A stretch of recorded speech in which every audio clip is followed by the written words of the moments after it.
वाला इलेक्ट्रोफाइल कौन सी पोजीशंस पर लगेगा और क्यों? पढ़ो इस इलेक्ट्रोफिलिक सब्स्टिट्यूशन को और मुझे बताओ फिनोल के केस में जब OH लगा हुआ है वो आने वाले इलेक्ट्रोफाइल को किस पे, ऑर्थो पैरा पे डायरेक्ट करेगा या मेटा पे, और क्यों? अच्छा, अब आप सब मुझे बताओ,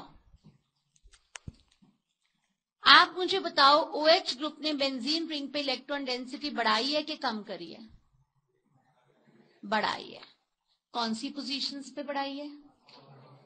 आने वाला इलेक्ट्रोफाइल कहां जुड़ेगा? ऑर्थो एंड पैरा पर जुड़ेगा। हमेशा पैरा आइसोमर ज्यादा डोमिनेट करता है ड्यू टू स्टीरिक हिंड्रेंस, वो तो हमें मालूम ही है। आपको क्या लगता है, halogenation, nitration, sulphonation, Friedel Crafts alkylation, acylation में अगर मैं आपको बोलती हूं उसमें आप इन चीजों को असाइन करो, you arrange the following towards sulphonation. एक मैं तुम्हें ये दे रही हूं, एक मैं तुम्हें ये दे रही हूं, एक मैं तुम्हें ये दे रही हूं और एक फिनोल बोल रही हूं, and I am asking you arrange them in the order towards nitration. I am giving you a question. अब देखो ऑब्जेक्टिव यही है,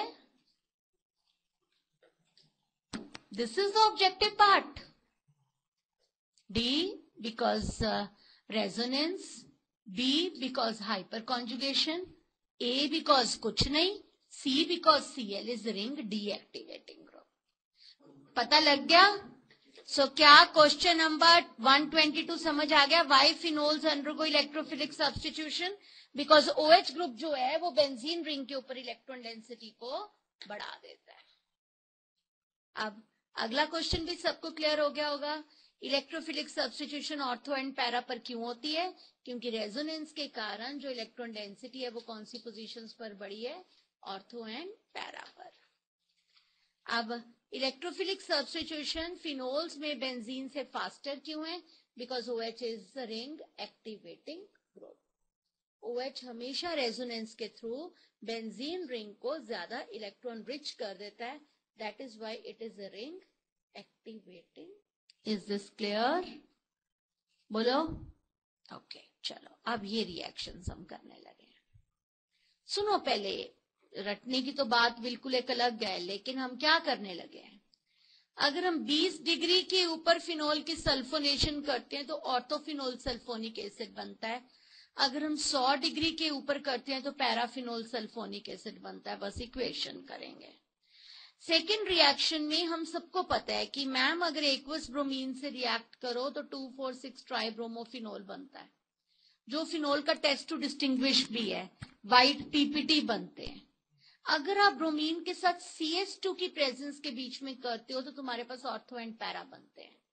मैडम पानी एक पोलर सॉल्वेंट है और CS2 एक नॉन पोलर सॉल्वेंट है। मैडम सॉल्वेंट इसके प्रोडक्ट को कैसे डिटरमिन कर रहा है? These are the subjective questions which will come. What role solvent is playing? अगर आप एक्वस ब्रोमीन या पानी में ब्रोमीन को रिएक्ट करते हो तो ट्राई सब्स्टिट्यूशन होती है, CS2 में करते हो तो मोनो सब्स्टिट्यूशन होती है। ऐसा क्या कर दिया पानी ने जो CS2 नहीं कर पाया? दूसरा सवाल, जब आप डाइल्यूट नाइट्रिक एसिड से रिएक्ट करते हो तो तुम्हारे पास पैरा भी बनता है, ऑर्थो भी बनता है और थोड़ा सा मेटा भी बनता है, जो तुमने आज तक नहीं देखा कभी मेटा बनते हुए। और इसमें तुम्हारा सब्जेक्टिव क्वेश्चन आएगा कि पैरा नाइट्रोफिनोल की यील्ड बहुत कम है। पैरा या ऑर्थो की यील्ड एक की 40% है, एक की 13% है। इतनी कम यील्ड है, उसको कैसे बढ़ाया जा सकता है? ये सब्जेक्टिव सवाल आएगा कि जब आप नाइट्रेशन करते हो तो यील्ड इतनी कम क्यों है, आप उसे बढ़ा कैसे सकते हो? इसका क्वेश्चन आना है convert phenol to picric acid, this is known as picric acid. इसका क्वेश्चन आना है convert phenol to phenolphthalein which is a indicator. हर टॉपिक का अपना लॉजिक है। अगर आप ब्रोमीन वाटर के साथ रिएक्ट करते हैं then it leads to formation of 2,4,6 tribromophenol. अगर आप ब्रोमीन इन CS2 के साथ रिएक्ट करते हैं it leads to formation of ortho and para. What role water and CS2 are playing in a different way? If you react it with dilute nitric acid, the yield of the product is very less. How can you improve that yield?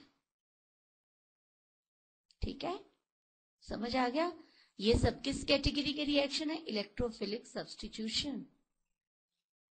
ये दुनिया के सभी aromatic compounds देते हैं, हमने chloro में भी करे।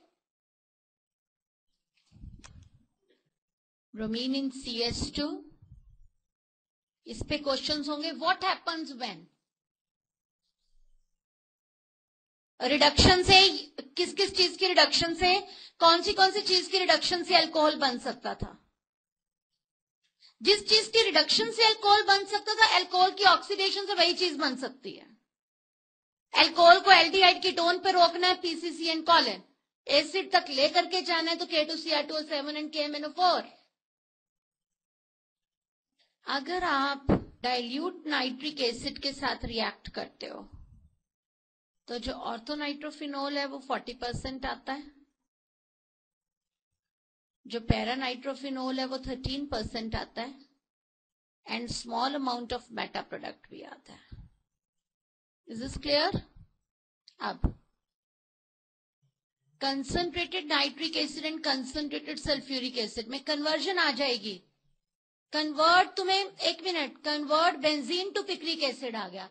पहले बेंजीन से क्लोरो बनाओ, क्लोरो पे डाउज करके फिनोल बनाओ, फिर फिनोल को कंसंट्रेटेड नाइट्रिक एसिड और कंसंट्रेटेड सल्फ्यूरिक एसिड से रिएक्ट करके पिक्रिक एसिड बना। समझ आ गई मेरी बात सबको? This is picric acid. अब फिनोफ्थलीन क्या होती है? ये कन्वर्ट फिनोल टू फिनोफ्थलीन आ गया सपोज एग्जाम में। This is known as phthalic anhydride.